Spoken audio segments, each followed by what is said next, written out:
ចេះសម្លឹងមើលមនុស្សដែលយើងស្រឡាញ់មនុស្សដែលយើងខ្សែគប់ជាមិត្តដែលជាមនុស្សអាចនាំឲ្យយើងចម្រើនមានសេចក្តីសុខមានសេចក្តីល្អនឹងឯងចឹងហើយពេលយើងមានទុក្ខមិនរត់ចោលយើងចេះជួយឲ្យកម្លាំងចិត្តយើងអានឹងមិត្តល្អហើយរកក្រណាទោះជាមិនមានច្រើនក៏ដោយមានតែម្នាក់ក៏ល្អដែរនឹងឯងចឹងប៉ុន្តែបើរួមម្នាក់នឹងមិនមានទៅទៀតយើងត្រូវ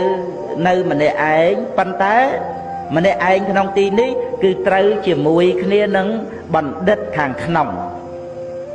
ណាបណ្ឌិតខាងក្នុងគឺនៅជាមួយគ្នានឹងសទ្ធាសតិបញ្ញា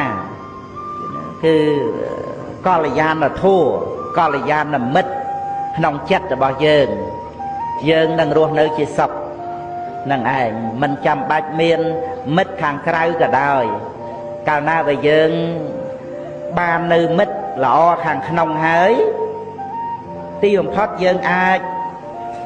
ជួយសង្គ្រោះជួយណែនាំអ្នកដទៃក៏បានចឹងឲ្យតែយើងមានភាពនឹងណួខ្លួនឯង